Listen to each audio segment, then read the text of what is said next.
Hello, everyone. I'm Claudiu Murgan, the host of the Spiritually Inspired podcast. And my guest today is Dr. Christena Cleveland.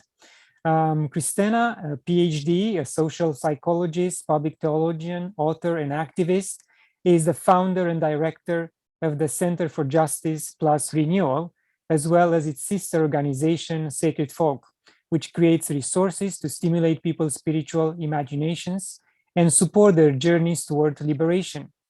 An award-winning researcher and former professor at Duke University's Divinity School, Christena lives in Boston, Massachusetts, and she's the author of the book, God is a Black Woman. Dr. Cleveland, thank you very much for joining me today. Thank you. It's a joy to be here. You know what? I read your book, and I have to admit that you're very courageous to be so honest and open with what happened to you, the challenges you went through since you were 4 years old, and then continued through your teens and adulthood. I mean, not many people have the gumption to do that, to do what you did. So why did you stay in that field of, let's say, religious field, after you have so much pain through that experience? So why am I still engaged in religious work? Correct. Well, I think I discovered on my journey that my problem isn't necessarily spirituality. It's when spirituality is used to abuse people and to have power over people. And so my journey enabled me to connect with a form of spirituality that's somewhat different than the one that I inherited as a child, but I find really life-giving. And so I wouldn't say I'm particularly religious, because I think of religion as more institutional and with more connected to patriarchy. Yes. But certainly spiritual. I feel more spiritual than I ever have been. And touching on your book, as I mentioned, God is a Black Woman. And I know you talk at length about the white male God. So do you think the idea of a non-white Jesus should come from the church itself as a rectification of history? Will that fly with the clergy and the churchgoers? Well, I'm certainly not expecting it. I think, yeah, I mean, here in the United States context, any real apology from institutions for anything, right? Enslavement of Black people, the genocide of Indigenous people, like it's unlikely that those things are ever going to really happen, you know? And so I think of the church as the institutional church is really similar to government or any other institution that's invested in maintaining its power. So while I would love for, the institutional church to say, hey, we've been historically inaccurate since, at least the 1500s, I don't think that's going to happen. But I still think that as individuals, we can take our power back by saying, I'm going to claim whatever aspect of Jesus feels good to me. And I think growing up, that was the power that was stolen from me. I was taught you have to just believe whatever you've been taught. And actually, faithfulness and holiness means never questioning anything. And so even though I'm a pretty smart person and I was learning to be intellectually curious in my academic world, in my spiritual world, I was being taught, basically, don't ask any questions, or else you're not only wrong, you're a morally bad person, which to get to kind of the way that morality is added to it is actually quite scary when you grow up in a family like mine, in a church like mine, where being a bad person morally means you'll go to hell and be damned by God. So there's a reason why people don't ask questions, because they're afraid. Yes, I mean, religion played a very small, almost insignificant role in my upbringing through my family. So only later in life, I discovered the spiritual side of ourselves, pretty much of myself. And I tried to understand the differences between religion and spirituality. And the more I read, I understood that there is a gap there, which the church doesn't want to breach, and has no intention of looking at new historical proof that will diminish the old teachings and the what you said, the power over their people, so or churchgoers, pretty much. Yeah, I mean, in a lot of ways, spirituality is empowering, because the idea is everyone can be spiritual. Everyone can connect with the divine, the universe, whatever we're thinking of in terms of spirituality. And that means that they're empowered to make their own decisions, and we can't control them as easily. And so, in a lot of religious contexts, that's seen as a threat. Yes, And that certainly was the case for me growing up, in both my home and in my church. It was like the pastor, the father, they were right. They had access to spiritual, their spirituality was the only one that mattered. And we weren't encouraged to connect with the earth or the universe or the divine on our own. Yes. And going back to the idea of church apologizing, or any other body apologizing for what happened in the past. I mean, now and then we see a politician coming forward and doing such thing, but at the back, they just do the opposite of what they just said. So there is a lot of hypocrisy, both at the government level and I think at the church level as well. Exactly. So, here in the US, the government might make an apology for scientific experiments that were done on Black Americans, but they aren't going to actually do anything systemically to change that's, some of those issues now.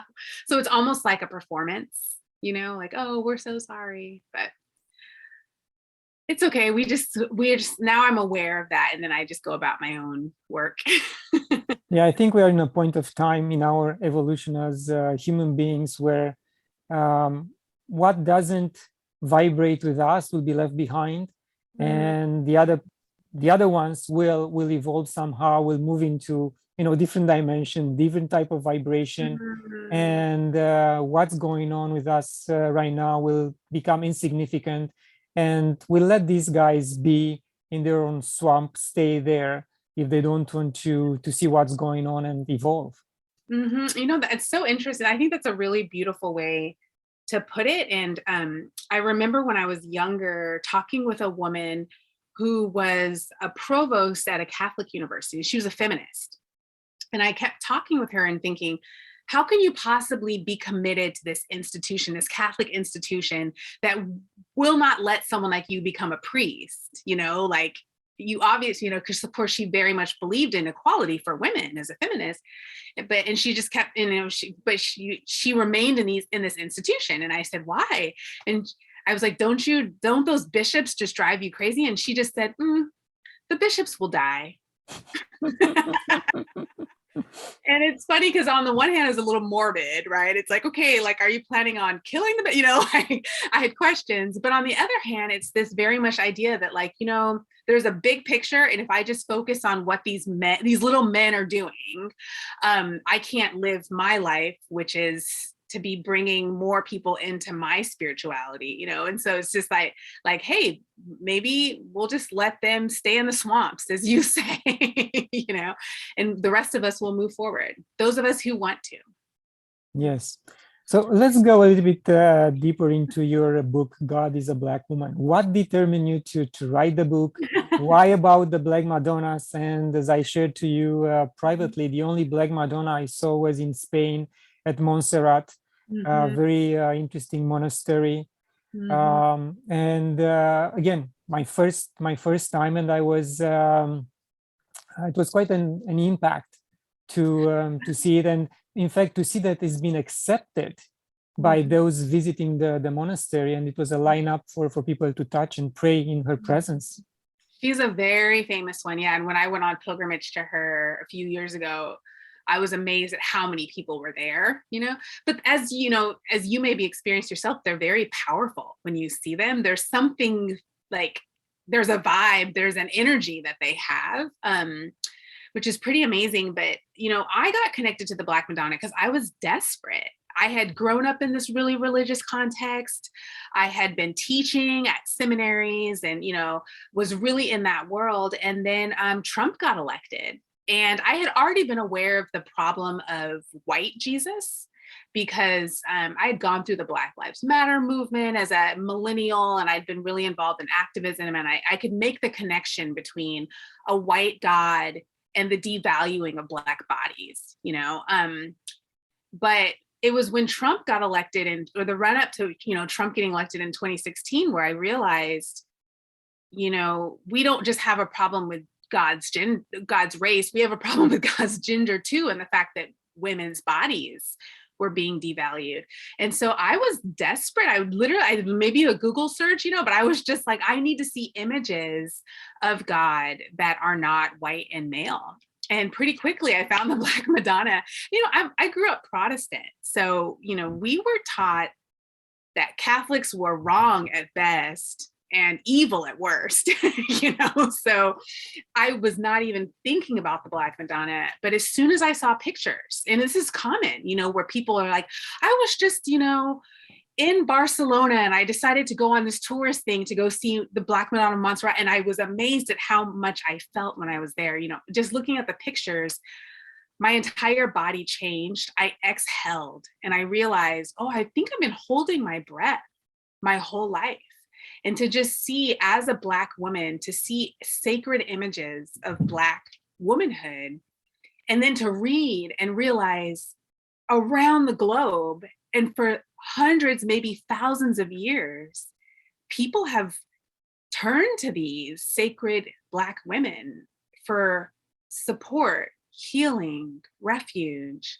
And so all of a sudden I went from feeling really alone in the world to just accompanied by not only these Black Madonnas, but all the people who have been moved by them and touched by them. And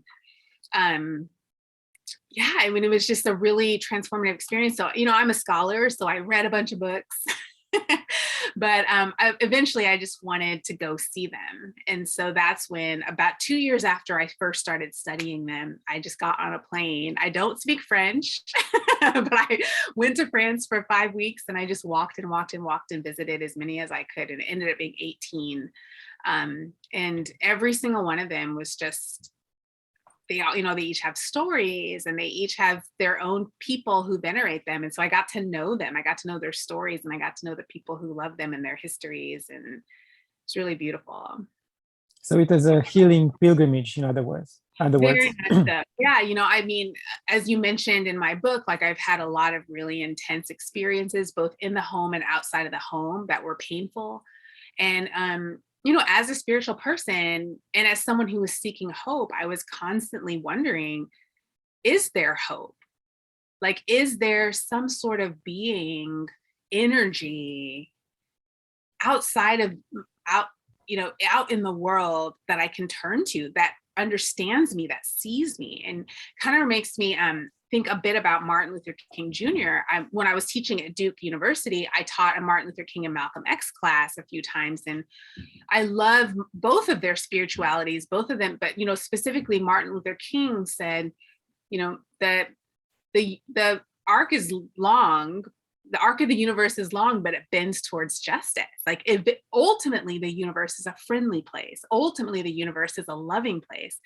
And I could not believe that, because of the way that I had been raised with my spirituality.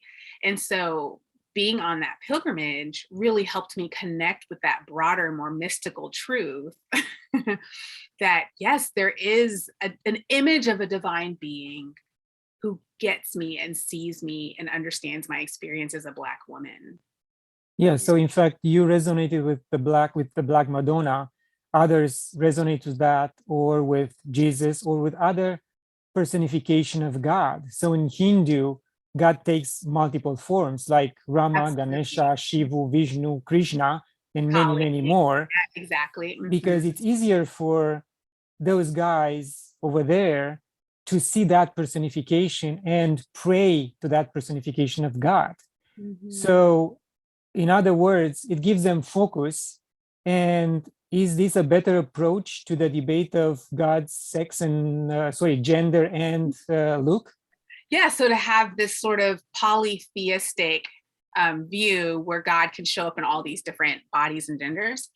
I mean, that certainly can be, positive. I think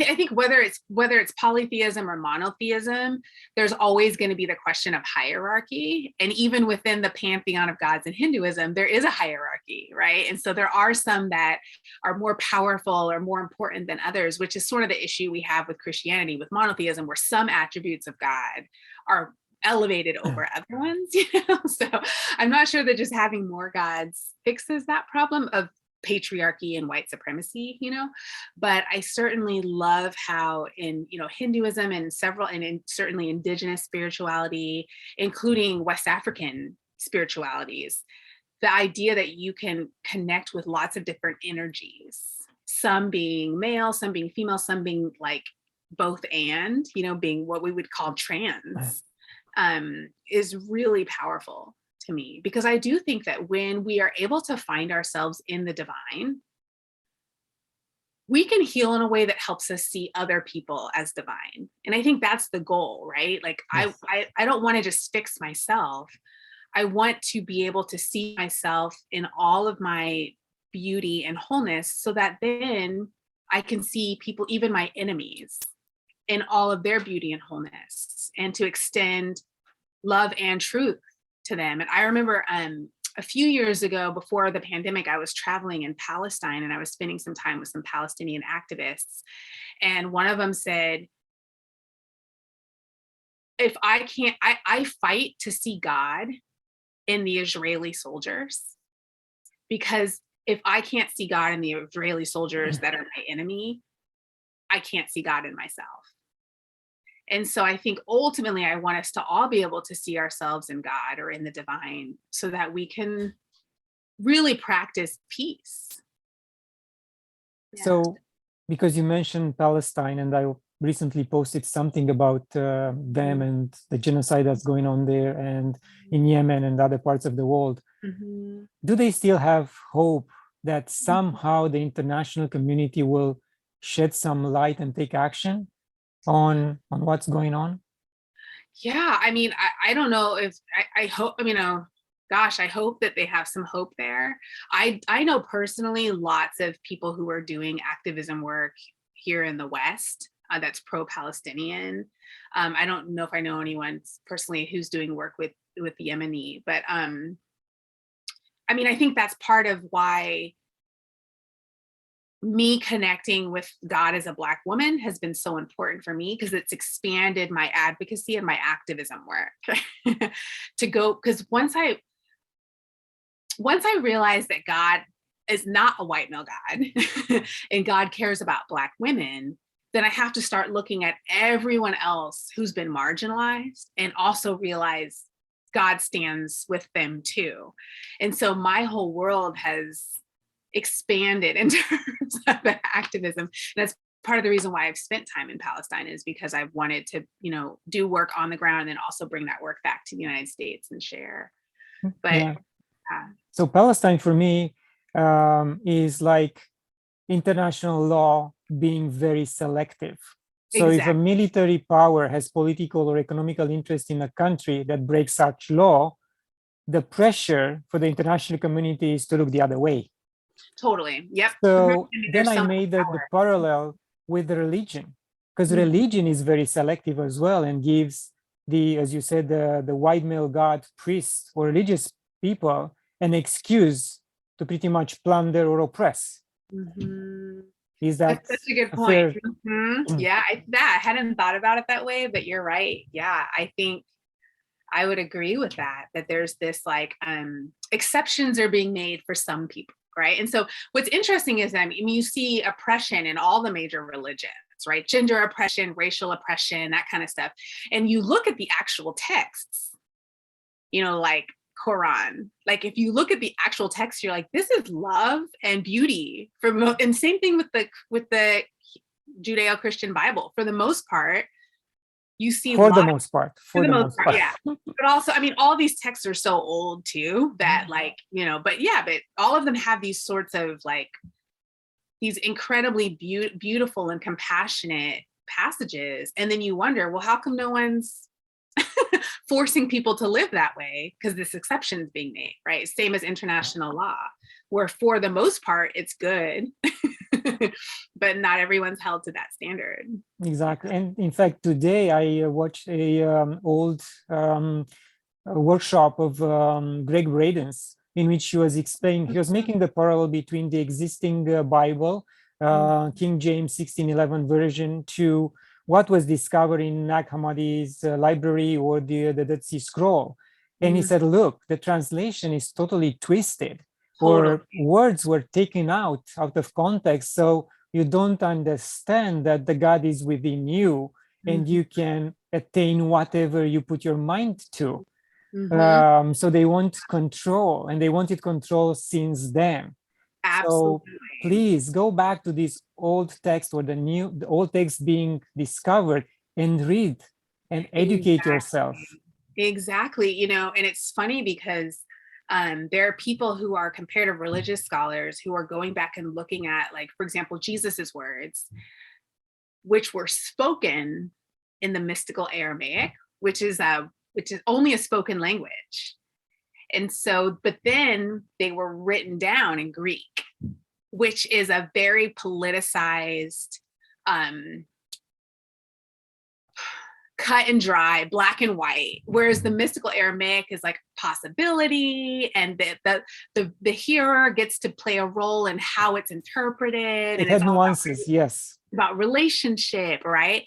And so just seeing how the words that Jesus spoke were automatically translated into Greek. And then for the political project of King James, were translated into English from the Greek. So we're already missing 2 layers. We're already 2 degrees away from what Jesus actually said, you know? And so then at that point, you know, on my journey as someone who was taught to believe the words of Jesus verbatim from the Bible, you know, it brought up a lot of questioning and gray area for me. Like, who is the historical Jesus? If even what, you know, if it's so clear that there's layers and layers of manipulation and political translation. Yes. And so then that's why I think it's even more important for people like me to go on journeys and have our own experiences with the divine, and to say, my experience out on pilgrimage with the Black Madonnas, or out in my garden where I'm experiencing the abundance of the earth, that's just as important, if not more important, than what I have been taught. You know, that's how we take our power back, is by saying, sure, I can still interact with the Holy Scriptures, but I need to also really take seriously what I'm thinking and what I'm feeling in a situation. Yes, contemporary mystic, which I read a lot about, is Lars Muhl from Denmark. Oh, I don't know who that is. Okay. Yes, a very interesting person. He spent time in Israel. He goes there. He used to go there every year and do a ceremony in one of the caves in the desert. And he's also a musician. And he studied Aramaic. He learned Aramaic, and he was able to translate directly from Aramaic. And I have his books, and he brings a different light to the teachings. Yeah. And if you can email me those books, I will read them, because I'm so interested in. Well, I think now that I've like gone a little bit on my journey, for a while there, I was just like, anything that has to do with Christianity, I don't want to hear, you know. But now that I'm a little bit further on my journey, I'm really curious, like what part of that lineage can I still carry with me? I know there's a lot of it that it's burn it down, you know what I mean? But what are the elements that are just wise and generous and loving? And so the more I can connect with some of those like reclamations, that sounds like Lars, what was his last name? Lars Muhl, M-U-H-L. M-U-H-L. Okay, cool. Yeah, that sounds wonderful. Thank you. Yes, I mean, he talks about Mary Magdalene in a totally different light than what the secular teachings tell us. And it's very, very interesting. I think it will be revealing for you, which are in this field. Yeah, thank you. Thank you. In your book, you mentioned about Christian mystics, which were aware that the Christ concept hold both female and male. Mhm. We are pretty much in balance these days. Do you think that will come a time where we can reconcile and get back this balance? Oh gosh, I hope so. I mean, again, I'm sure there are lots of powers that will work against that, right? But I think there a lot of the contemporary mystics are saying now that there's a return of the divine feminine. Like the divine feminine is rising. And I think I agree with that. I think for those of us who have ears to hear, for those of us who want to be transformed, I think that there are lots of books being written, conversations being had, and then also the whole conversation about the earth and climate change that's bringing our attention back to the sacred feminine ways. And I think my hope is that those of us who connect with that stream go back and reclaim sacred masculinity from patriarchy, because there's a divine masculine way that's so needed, but it needs to be healed from what it has turned into. And I've found that on my own personal journey, we have, I at first, again, kind of similar to my like views on Christianity, it was like, anything that has to do with men, like I don't want to deal with it. It's just me and the Black Madonnas. But the more that I heal my own sacred femininity, the more I'm interested in also healing my sacred masculinity, which lives within me. And it's not all toxic. And actually, there's so much healing that comes from the more masculine ways of being in the world, which I think all of us embody. So, I hope that I continue on that journey, and that as a society, we continue on that journey. And I do feel like there are more opportunities to grow in that if we want to, compared to even 20 years ago. Yes, and I think it's more on the masculine side, to understand that we need also the feminine side, the more subtler and softer side, in our relationship with our family, with our friends, and even with a stranger on the street. And that's Exactly. very, very important. Yeah, yeah. And it's like I the less I started playing defense, and was able to heal enough so I could say, I want to be as creative in the world as I possibly can be. What sorts of tools and characteristics do I need? The more I'm like, yeah, I need that masculine energy just as much as I need that feminine energy. So I can relate to what you're saying. Yeah.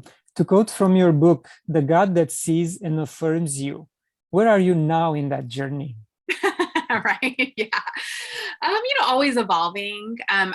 I said at the end of the book that, the Black Madonna, it was just the gateway for me. It felt safe in a sense, because it was like, well, it's just over in Catholicism. It's pretty close to Protestantism, but, that gateway has opened up to the Kalis of the world, and to the Yoruba goddesses, and to Candomblé, which is like a, Brazilian Yoruba Catholic sort of yummy mix of different religions.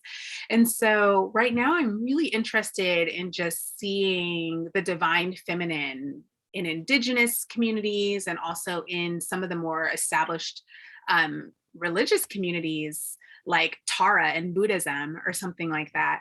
And then also this marriage of the masculine and the feminine. Like, where am I seeing divine masculinity showing up? And so the God who sees me is now a God who sees everyone. And it's really important for me to connect with the divine beings of people who are the most marginalized. Yeah.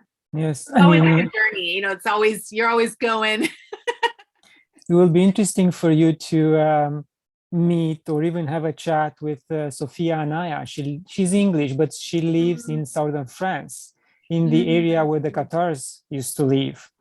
Yeah. And the interesting part is that she bought a property where Lars Mule was initiated by his seer, by his teacher. So there is a lot of connection, a lot of energies, and the Pyrenees mountains there hold a lot of energies and portals. So I think for you, having another walk through nature in that part of France will be beneficial. Right? I know there's always more. It's like, bring it on. Yeah. And You brought Black Madonna from France. Do you still draw energy from her? I do. I'm actually out in California visiting friends for a couple weeks, but she lives in my home, and I'm amazed at how much I talk with her and dance with her and just look over and see her. And yeah, I mean, it's these Black Madonnas. I think it's very Catholic to carry something with you. Like Catholics often have a necklace or a little statue or something like that. And I love that, like, very visceral connection to sacredness, to carry a sacred object. And so, I think a lot of these Black Madonnas, they've been that for people in their homes for so many years, and they just carry that energy with them. Whereas I feel like in the American context, we're so in our head. And so, like, we don't really think necessarily as objects. We don't think of objects as like inherently sacred. So it's nice to have one with me. Yeah. And it's interesting that you found it almost on the last day before you left, something like that, correct? It's almost like it feels to me like there are a couple important things that were happening. One, that reassurance of like, I'm not going home alone. Because what was really challenging about the pilgrimage that I don't talk about in the book is that at each of these transformative moments, I was realizing, okay, this is all happening here in France, but I'm going to have to make some real decisions when I get home. I can either leave this in France and just kind of have, oh, that was a cute experience, or I can go home and actually believe and live as if I believe that God is a Black woman, which would mean ending some relationships that were just not life-giving, long-term important relationships, quitting my job at Duke, which I ended up doing about 6 months later, just all of these things. And I'm not saying that it has to look that way for everyone, but I knew for me, my healing journey was going to require that. And so I was scared to leave my pilgrimage because it meant now this is the real pilgrimage, now this is to integrate it into my life back in the US. And to take these experiences and make them have a real impact on my life. Because I think that's the challenge, growing up with such a transcendent view of spirituality. It was always like, yeah, you go off to camp or the desert place or this one retreat and you have your moment, but then you go back to your life and your life looks exactly the same. Whereas I think the divine feminine teaching is integration, it's immanence. It's like, our bodies are going to change, our practices are going to change. And so I was quite scared to go home. So I felt lucky that day, the last night, I found this Black Madonna, and it was almost like this reminder, I'm still with you. I know there's still so much more healing for you and hard decisions. And the journey is really just begun. And yet I'm with you. So that was really beautiful. But then also, and this is something I didn't talk about in the book, but it's something I've reflected on a lot. It also felt like she was passing the baton. She was allowing my father, who had been this like really big spiritual authority in my life, to pass the baton to her. And so he even helps me get her home in this really beautiful interaction. But really, to me, what that felt was my dad letting go and then allowing her to be my new parent, where it's like, now, rather than looking to this sort of earthly human figure for all the authority, I was free to just be with her. And so it felt very symbolic in that respect too. And so, yeah, and now I'll give you my interpretation. Go for it was it. like Madonna was waiting to manifest herself only after you ended the pilgrimage and you touch on certain or specific sites where she was present. Mm-hmm. And she wanted to see how you interact with her at these locations before, as I said, she will manifest to you and give herself to you to take her home. Oh, that's beautiful too. Yeah, it's amazing just to feel so, like, in every way and all the interpretations, just to feel so cared for, and seen. Again, the God who sees me, who's paying attention to what I'm doing on my journey and is asking the questions and being attentive, like a parent, like a loving parent, which is just so beautiful after having this like father sky god who was kind of like, I can't be bothered with you. You know? But see, in the indigenous traditions, based on what I read, the father sky god was a very caring one. Absolutely. They believed in him and they were looking up to him because he was addressing their needs. 100%. Yeah. I mean, it's really only since patriarchy that the sky has been seen as distant from us and distant from God, you know, and distant from what's happening on the earth. Yeah, I think I mentioned that just ever so briefly in the book, because a lot of Matthew Fox's work has looked at some of those like indigenous spiritualities around Father Sky God, who was loving and caring and watchful. And it was the sky was a friendly place, you know, as opposed to the way we think of it now, where it's like we think of the sky and it's like a mountain with Zeus on top. You know? Yes, because they're looking up to the sky on a daily basis. Now we look into our phones continuously, so we don't look up. That's the difference. That's why we think maybe the sky is scary these days. Yeah, and you know, I wrote most of the book when in 2020 during the pandemic, and I was living in Taos, New Mexico, which is like the northern high desert of New Mexico, and out there. I've never seen a bigger sky in my whole life. And that was the first time I went for walks almost every day, really long walks. And that was the first time I ever associated the sky with like abundance and spaciousness, and its vastness felt so accommodating. And maybe part of it was like we were home so much that it was nice to just be out under this big blue sky. And, you know, but it's true. Like so often we interact with the sky as if it's a threat or a scary place. Yeah. Yeah, and also the indigenous people know when to interpret God as mother and when to interpret it as father. So they had that bivalence or that knowledge, inner knowledge of how to treat God in his feminine and masculine aspects. Absolutely. And what I love about that is the inner knowing. What I need now is God the Father, or what this community needs now is God the Mother. That's so, to be able to trust your intuition that way, to have an intuition that's that in tune, and then to be able to trust it and call in the God that you need. I feel like that's very empowering, very empowering. Yes, I mean, our intuition was dumbed down over the years, and the power that we don't want us to awaken to that intuition and to the connection with the divinity. At least this is my personal point of view, and I stand by it, you know. Yeah, I'm glad you do. Yeah.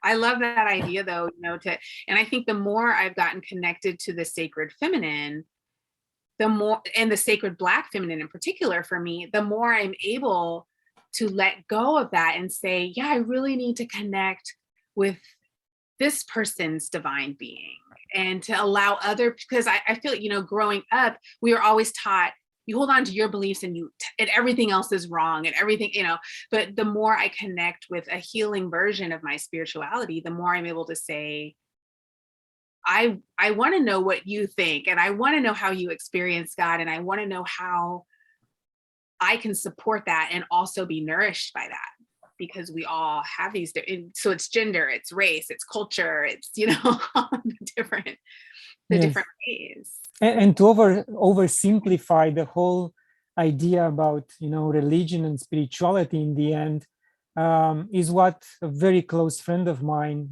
says all the time. All is love. Nothing else matters. All is love. If you love unconditionally, you have everything and you don't need anything but love. So that will eliminate all the needs, all the wants, all the judgment, pretty much. And the fear. Yes. I feel like I'm more likely to judge and try to control other people when I experience fear. But the more I can connect with that love of the universe, love of the Black Madonna, you know, for me, just being with a Black Madonna helps me see that the world is a safer place. Like if I can trust that God sees me, knows me, and cares about me, the world is automatically a safer place. And so I don't need to control what everybody else is doing out of my fear. I can actually just say, okay, how can I unconditionally love this person and also practice acceptance? Like, this is what it is. I don't need to always be in resistance. Yes, I mean, love transcends any boundaries of race, geography, anything. So if we can, and he has a very good example. He said, look, if someone will kill my son now, the way I can prove that I am a highly spiritual human being is to go and embrace, hug the killer and tell him that I forgive him. That for me, he said, is the ultimate threshold that I evolved spiritually. And that sounds very Palestinian, like a lot of the Palestinian mystics and activists that I know, you know, this idea where it's like, no matter what anyone's doing to me, I still want to hold love for them in my heart. And oftentimes that love helps us to speak truth to power too, you know, but do it in a way that doesn't eat us alive.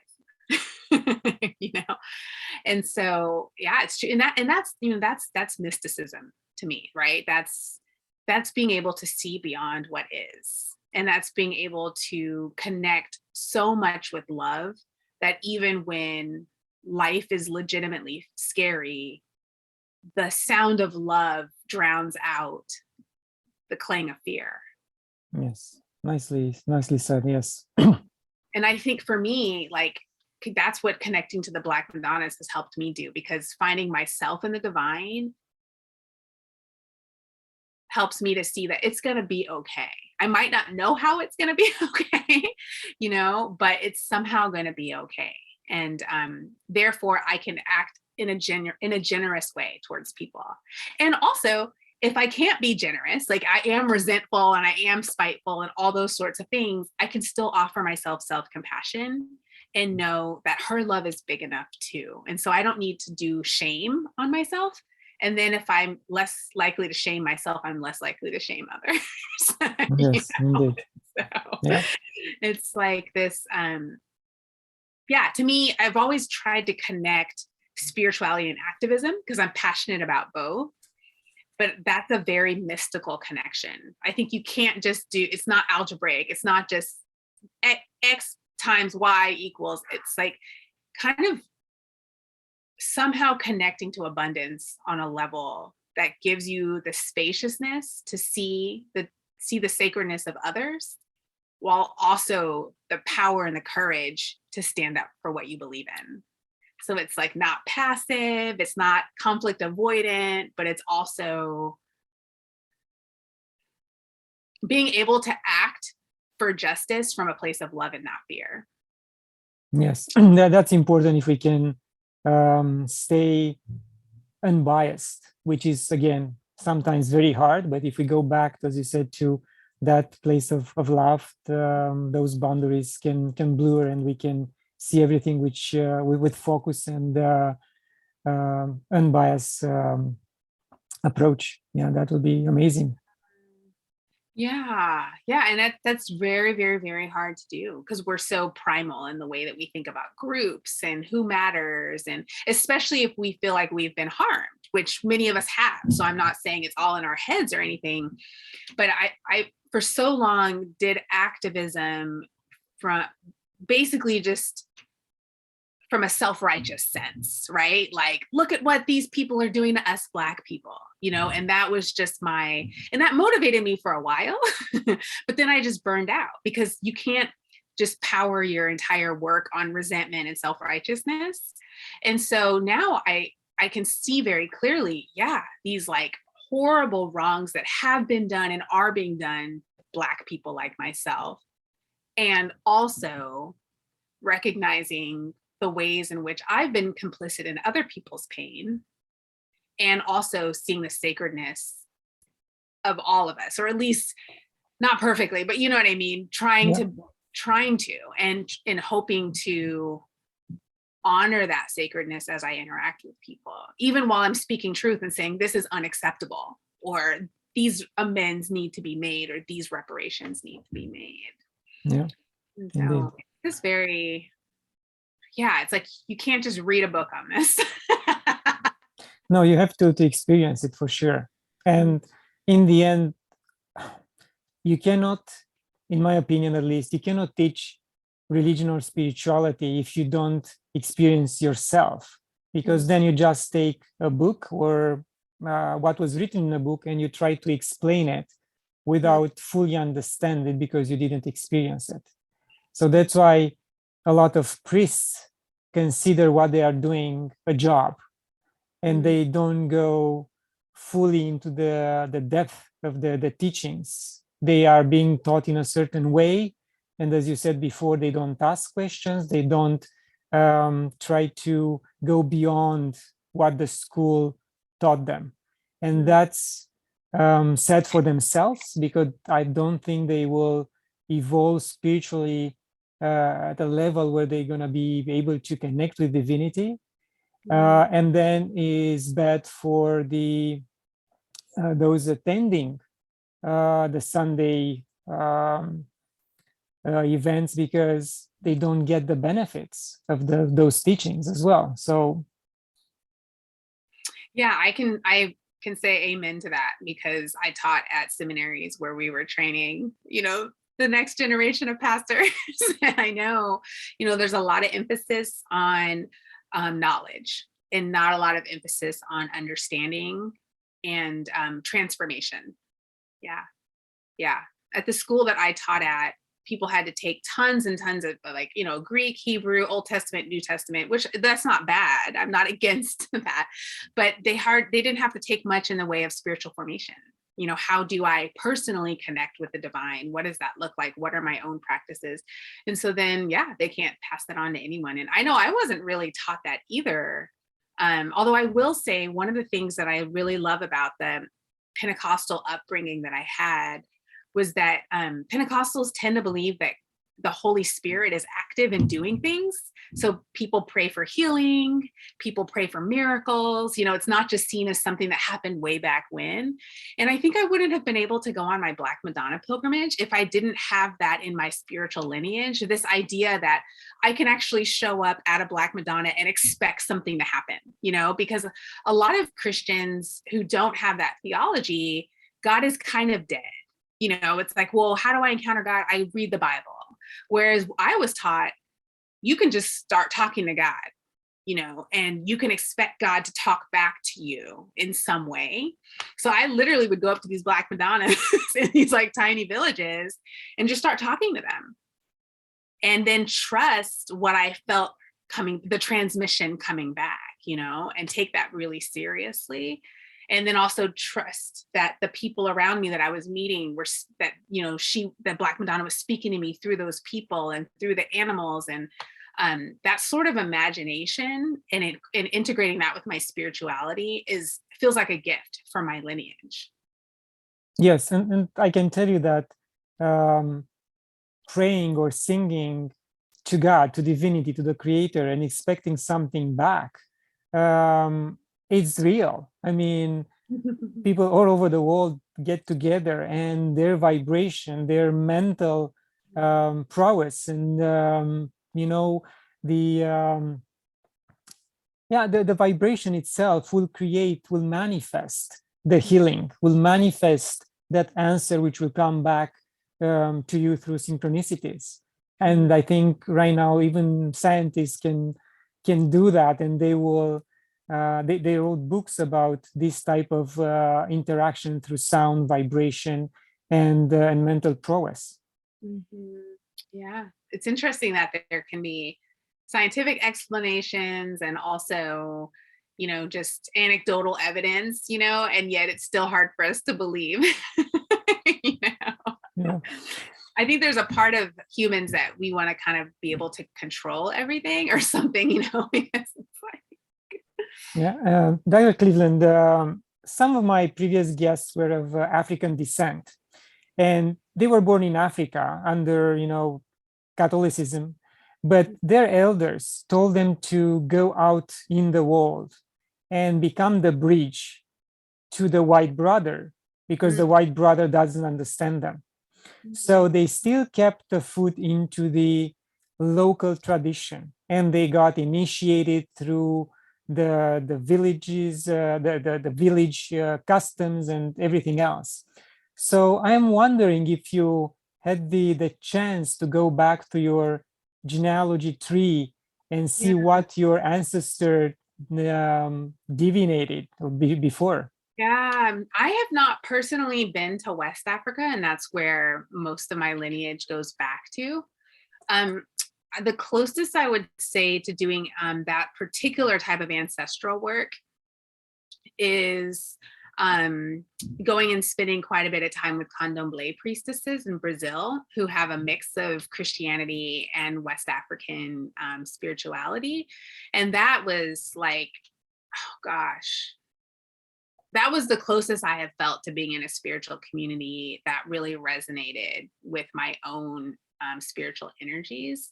So I'm definitely really interested in doing more of that work. And then also just general like ancestral reclamation. Unfortunately, because of the colonial enslavement period, my family is really disconnected from our West African roots. And also all four of my families, grandparents' families, go way back into enslaved times. And so as far as I can see historically, our families have been Christian because we came to the US so long ago forcibly, and then we're on plantations for several generations before emancipation. So I am really interested in connecting with what the roots are beneath that, but I'm like many African Americans where it's just like, I don't know who those people are, and I don't even know exactly where in West Africa my family is from. And yeah, that's not a good feeling for sure. yeah, it's not. But it's also, for me, what that has done is opened up possibilities for me to connect with spiritual ancestors. So who are the people whose energies I want to call on? And that can go beyond the people that were biologically related to me. And that's possible. I can tell you that that's possible because I attended a workshop which focused on connecting with your ancestors and even with future ancestors. Or the term was a little bit fuzzy, but something like that. It's possible. They are out there. You can connect with your whole lineage. Exactly. Yes. Yeah. And I've definitely been involved in some contemplative practices that, I love connecting with descendants or like the lineage moving forward too. Because I think, I feel like I'm most whole when I see that I'm not just one drop in this like time and space continuum, but I have a connection, whether that's spiritual or biological or both. And I'm part of a movement of people who are hopefully healing as much as we can and passing on that healing to the next generations. And you said something very important, that you feel that we are more holy when we are in the spiritual realm than in a physical one. Did I say that? Almost like that. Oh, almost. I just twisted the words a little bit. Yeah, you did.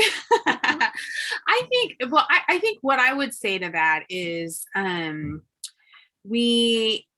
feel most whole when the spiritual and the physical are integrated. And when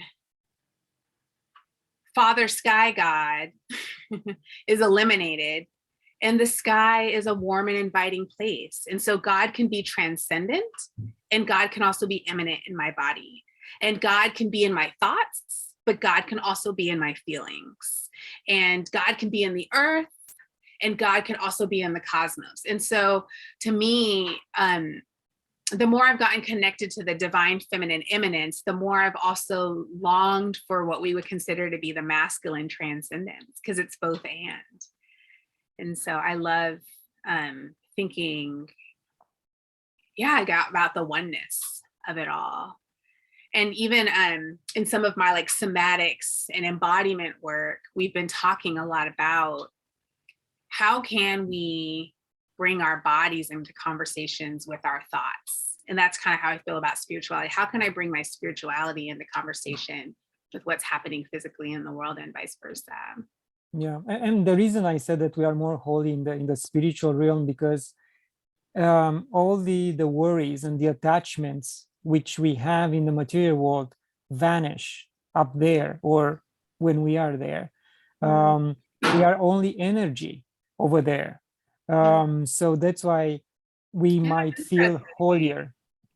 Yeah, I think what, just off the top of my head, that's really interesting. And I'm wondering if, for me, they don't vanish, but they're held by the love in that space. And so I might still have my like concerns about global warming or about genocide in the Yemen, or, you know, but there's a spaciousness with which I can hold those concerns, so that that's not the only reality. And then I'm empowered to go and do something about that reality. You know? Yes, But it's interesting. Yeah, I'll have to think more about that. I appreciate you bringing that up, because I'm curious. And I think I do know some, like, I can talk more with my Buddhist friends too, because I feel like they would have a take on that might be similar to yours. Yeah. Yes. Dr. Cleveland, I want to ask you something which is very sensitive these days, and is about this woke culture. And the society tries to eliminate words such as mother and breast milk and replace them with birthing parent and human milk. Is that a threat to the feminine, to the mental sanity of each of us, and the balance of the male, female we mentioned at the beginning of the conversation? I don't think so. I don't think so personally. Um, I believe that the feminine and the masculine are at their most whole and most confident when they're able to acknowledge that other gender expressions exist. And so I think part of the concern, particularly around trans folks who may or may not be labeled masculine or feminine, creating space and honoring their reality, their existence, seeing them. So going back to the God who sees me, like going and saying, yeah, you're seen too. I'm going to participate in that being seen by refraining from these gendered notions that exclude you. I think that I'm most feminine when I do that, because I'm able to practice a femininity that's not only concerned about my experience of femininity, I'm able to include other people in that experience. And so, I mean, I think sometimes with justice movements, we can get caught up in the labels, or the like, what I would call the sort of icing on the cake, and then ignore the deeper issues being that because masculinity has become so toxic, femininity has been drowned out. And when femininity is drowned out, because toxic masculinity can only make space for itself, it can't affirm trans, gender non-conforming, I mean, the whole spectrum of identities that exist. So that would be my take on it. We really need to address toxic masculinity and its inability to make space for all of us. But Thank you. Yeah, you're welcome. Let's turn to some of your programs. Do you run anything in particular these days? Yeah, we are gearing up to start a virtual Black Madonna pilgrimage starting in just a couple of weeks. And so I'm really excited to take people virtually back to all the Black Madonnas in my book, so we can have opportunities to connect with them on a much deeper level than we were able to do by just reading the book. So that's exciting. And I have a wonderful newsletter, the God is a Black Woman, a newsletter that goes out every month, and that's free. And so I'd love for people in your community to connect with that and stay in touch. We'll be offering, hopefully in the fall or beyond, in-person events too, as the world starts to shift a little bit, if that's safe. So thank you. Has the book been released, or it's up and coming now? the book. The book, the God yeah, is... God is Black Woman. Yeah, Yeah. it came out in February, so it's available everywhere. It should be available to most people at this point. Yeah. Perfect. Yeah. Dr. Cleveland, we are approaching the end of the interview. Any final thoughts? No, it's just that it's been a joy to be here, and I hope people go out and read the book and also start thinking about, in a deeper way, just finding their own divine that sees them. So, yeah. Thank you very much. Thank you. And to my viewers, thank you for watching. Share it, like it, support me on patreon.com/Claudiu Murgan. Get a free copy of my book when you visit my website. And until next time, love and gratitude.